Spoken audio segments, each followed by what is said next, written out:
Let's talk about sleep, shall we? How's your sleep these days? I would say if I was helping somebody with their mental health and depression, anxiety, OCD, perfectionism, trauma, panic attacks, bipolar, mood disorders, personality disorder, whatever, top of the list, because I am about being very day-to-day in what it looks like, as well as big picture stuff. But one of the top of the things on the list, let's get your sleep established and get our sleep patterns in a better place. A lot of people are not sleeping well, and it's a big issue, big issue. And if I want to cause your mental health to struggle, it doesn't take much. Just get sleep deprived for, I think it's 2 days. I think just 2 days of sleep deprivation, you're equivalent to someone who's drunk. Like, you're unsafe to drive. You're not thinking right. So very, very important. The reason I say that is because the question I'm getting into right now has to do with sleep issues and mental health. So I'll see where it goes. Love your material. Hope you and your family are doing well. I listen to your podcast often. I really appreciate the time and energy you continue to put in these podcasts with developing material. It means a lot. I had a question for you, and I don't know if you've experienced this, but during the day, I've been finding it easier to control my thinking patterns, to be more kind to myself, walking the love of Christ. Even though I still struggle, I've gotten so much better. That is fantastic. So, it looks like you're getting into some sleep issues here. Not just sleep issues, but you're like stuff that's going on at night. The biggest struggle is my sleep. Falling asleep at night is easy for me, but I do wake up with anxious thoughts from time to time, and almost every night I do weird things in my sleep. Haha. My wife has gotten used to it, but I think it has to do with stress and overthinking. That's part of it. Because when I wake up in the middle of the night, I have some sort of anxious thought in my mind, and it's sometimes harder to focus on the love of God at night because it's dark and I'm alone. Yeah, it's harder at night too, because you're just like, I just want to go to sleep, you know? So it's very understandable. I want you to know too, I have a lot of experience with sleep problems. So most questions that come in about sleep, you said you fall asleep easily at night. For me, most of my life, just getting to sleep was very difficult and very challenging. I'll share a little bit of that. But let me get back to what you're sharing here. Not too long ago, I actually stood up in bed and ran into the wall because I was trying to escape a house in my dream. So did you wake up? I'm assuming you woke up. And people that are like sleepwalking, sometimes if they get woken up in the middle of it, can like terrify them. I did a lot of, I don't know if I was a lot, but often enough, I slept walked as a kid. We had a 2-story, Hartford in the chats. The sister that's you from Hartford, from where I was born and raised in Hartford, Connecticut. Anyways, it made me think of you, where I lived in a 2-story building, and my parents rented out the second floor to was one family at one time, and then other people. But there was a family that lived upstairs. And when I was a kid, in the middle of the night, I got up, walked out of the kitchen, walked out of the house, upstairs, went to the second floor, and knocked. So I've had my share of sleepwalking issues. I've also had a very unusual pattern in the middle of the night where I would get up in the middle of the night. I would be somewhat aware, not fully, somewhat aware, but not fully aware. And I would eat like a whole meal, wake up the next morning and feel like, cause you're supposed to go to bed and fast, meaning like not eat, just before you go to sleep. But I would wake up in the middle of the night and I'd had that full feeling, right? So that actually began my discovery of like, why is this happening? What's going on in me emotionally, spiritually? And as I started to learn, started to get some feedback, started to get some help, started to work on things, my sleep was a big highlighted subject because it was terrible. I would struggle for a while to fall asleep, struggle to stay asleep. I'd often have very ruckus things happen in the middle of the night. And then there's another season too where I felt like there was like a person in the room, stuff like that.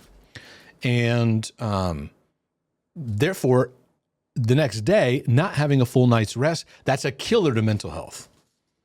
It's a killer to mood, right? So a lot of times just helping sleep can be very, very important and very, very helpful.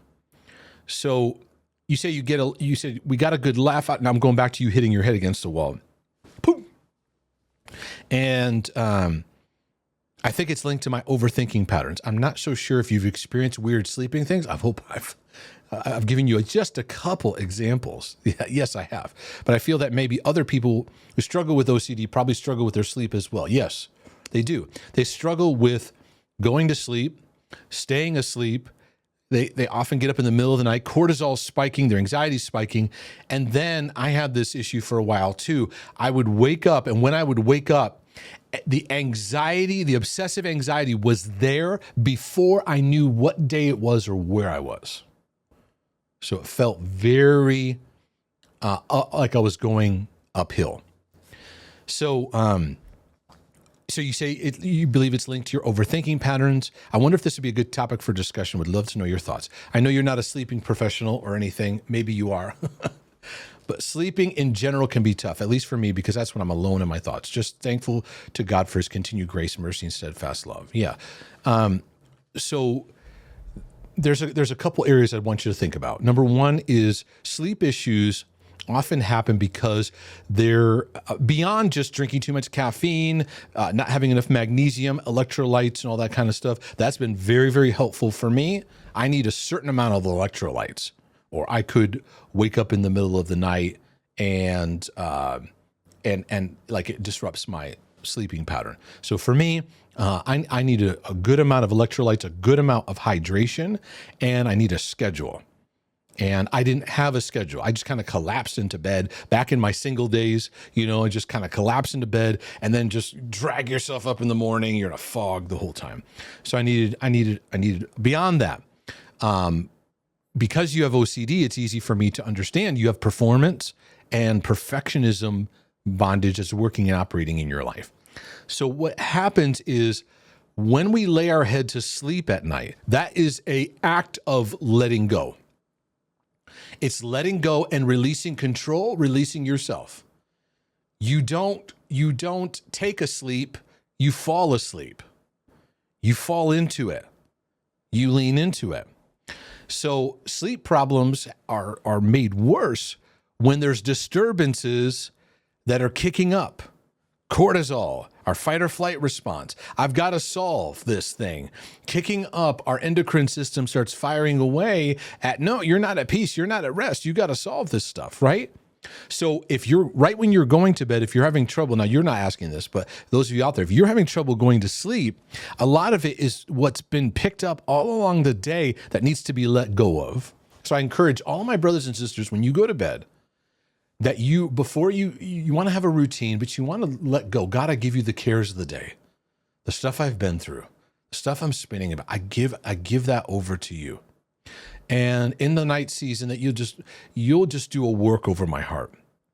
In the Old Testament, I think it's in Proverbs or Psalms, it talks about my heart teaches me in the night season when I sleep or something like that. It's like, what does that even mean? Well, when you sleep, it's an act of surrender to God. And it also, God designed your body to go to work while you're sleeping. There's all kinds of like recycling things going on and movement and cleanup. That's why the term sleep on it is very helpful, very fruitful, because you can wake up in the morning with a new perspective. Obsessives, though, tend to wake up in the morning either heavily depressed or anxious or both. And so you're going to have to learn how to have a healthy habit. It's going to take practice. It's not going to happen overnight.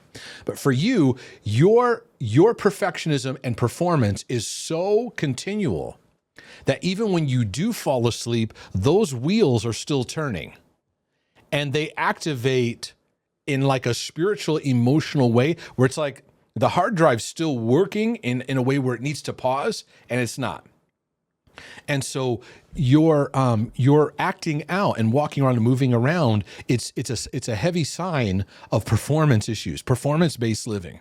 You got a heavy weight of burden on your shoulders. And so you're actually getting up and trying to like move, and you're trying to like keep things happening.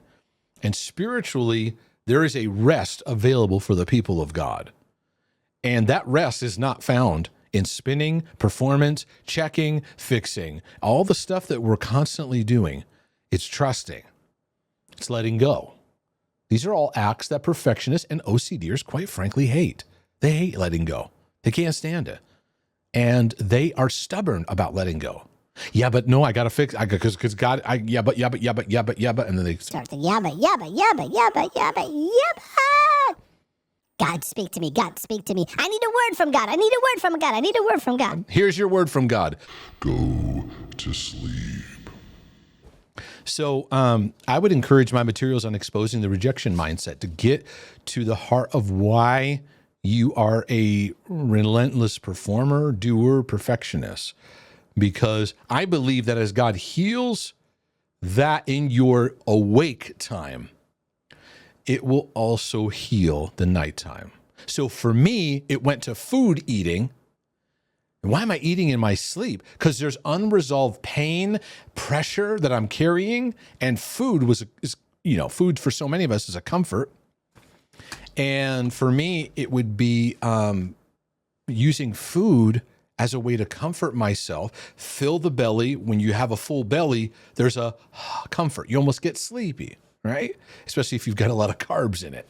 And I realized that during the daytime, I need to practice taking my peace with the love of my Father in heaven and learn how to practice being kind to myself and learn to let go of perfectionism and performance issues and learn to let go. Many of us are overstimulated, right? We're watching TV as we're falling asleep. We got something playing as we're falling asleep. It's hard to like land because we're in constant fight or flight.